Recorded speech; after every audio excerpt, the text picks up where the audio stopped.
Welcome to கௌரிஸ்கோம். இன்னைக்கு கௌரிஸ்கோமில் வரலட்சுமி விரதம், வரலட்சுமி பூஜை எப்படி நம்ம முறையாக பண்ணுறது அப்படிங்கிறத பார்த்துடலாம் வாங்க.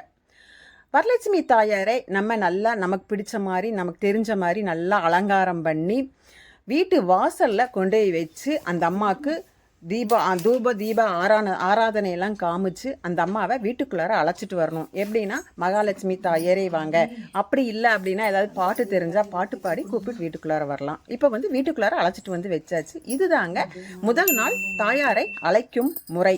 இப்போ நம்ம என்னென்ன மங்களப்பொருள் வாங்கி வச்சிருக்கிறோம் அப்படிங்கிறதையும் பார்த்துடலாம் வாங்க. உட்கார வச்சாச்சுங்க. உட்கார வச்சு அவங்களுக்கு நெய்வேத்தியமாக வெத்தலை பாக்கு பழம் வச்சு ஒரு தீபம் ஏற்றி இருக்குது. தீபம் ஏற்றி விநாயகர் வச்சுட்டோம். ஃபஸ்ட் டைமும் வச்சு வழிபாடு பண்ணியாச்சு. இன்றைக்கி முதல் நாள் வழிபாடு முடிஞ்சதுங்க. நம்ம வரலட்சுமி நோம்பு எண்ணிக்கிறதுக்கான மங்கள பொருட்கள் என்னென்ன கொடுக்கலாம் அப்படிங்கிறத பார்த்துடலாம் இந்த வீடியோவில்.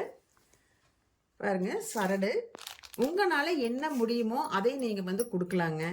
உங்களால் ஒரு வெத்தலை பாக்கு பழம் சரடு இதுதான் கொடுக்க முடியும், வெத்தலை பாக்கு சரடு இதுதான் கொடுக்க முடியும் அப்படின்னாலும் அதுவுமே நீங்கள் கொடுக்கலாம், தப்பு கிடையாது. நான் என்னென்ன வாங்கி வச்சுருக்கிறேன் அப்படின்னு பார்த்தீங்கன்னா, இந்த மாதிரி சரடு கடையில் விற்கிறாங்கங்க. இதே மாதிரியே இப்படியே விற்கிறாங்க, வாங்கிக்கலாம். அப்படி வாங்க முடியல அப்படின்னா நீங்கள் வீட்டில் வெள்ளை நூல் இருக்கும், அதில் இந்த மாதிரி மஞ்சள் பூசி நீங்கள் வச்சுக்கலாங்க. அப்படியே நீங்கள் சரடு தயார் பண்ணிக்கலாம். நான் போன வருஷம் கூட அப்படி தான் செஞ்சு கொடுத்துட்டு இருந்தேன். இந்த வருஷம் நான் புதுசாக வாங்கியிருக்கிறேன். இப்போ இந்த மாதிரி சரடுமே விற்கிறாங்கங்க. இப்போ நீங்கள் இந்த சரடுமே இப்போ நீங்கள் இந்த பொருளெல்லாம் கொடுப்பீங்க, இந்த மங்கள பொருளெல்லாம் கொடுக்கும்போது பத்தலைன்னா இது ஒரு சரடாக கொடுத்துடலாங்க. வர்றவங்களுக்கு எதுவுமே இல்லைன்னு சொல்லாமல் ஒரு சரடு 2 வளையல் அந்த மாதிரி நீங்கள் கொடுத்துக்கலாம்.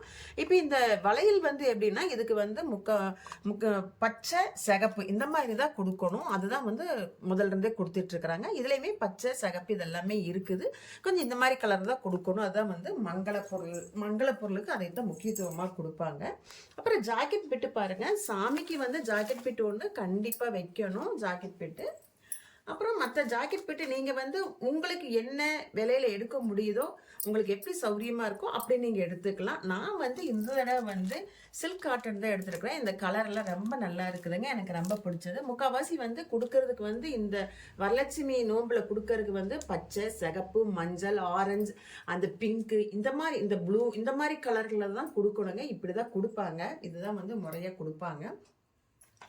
இப்போ இந்த பொருள் எல்லாமே வர்றவங்களுக்காக வாங்கி வச்சிருக்கிறாங்க.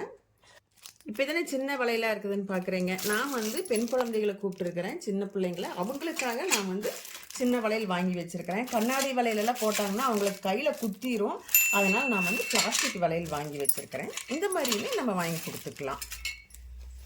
அப்புறம் ப்ளவுஸ் பீட்டு நீங்கள் இந்த வருஷம் ஒரு 10 பேர்த்துக்கு எடுத்து கொடுக்குறீங்க, இல்லை ஒரு 5 பேர்த்துக்கு எடுத்து கொடுக்குறீங்க அப்படின்னாலே அடுத்த வருஷம் நீங்கள் ஒரு 5 பேர்த்துக்கு எடுத்து கொடுக்கணும்னா அடுத்த வருஷம் நீங்கள் 10 பேர்த்துக்கு எடுத்து கொடுக்குற மாதிரி அந்த தாயார் லக்ஷ்மி தாயார் உங்களுக்கு செல்வ செழிப்பை ஏற்படுத்தி கொடுப்பாங்க. இது சத்தியமான உண்மைங்க.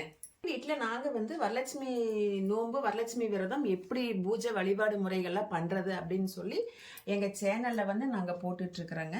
நீங்கள் என்னோடய சேனலை சப்ஸ்கிரைப் பண்ணி வச்சுட்டு பாருங்கள். உங்களுக்கு கண்டிப்பாக அது எப்படி பண்ணணும் ஏது பண்ணணுங்கிறதும் கண்டிப்பாக உங்களுக்கு யூஸ்ஃபுல்லாக இருக்கும்.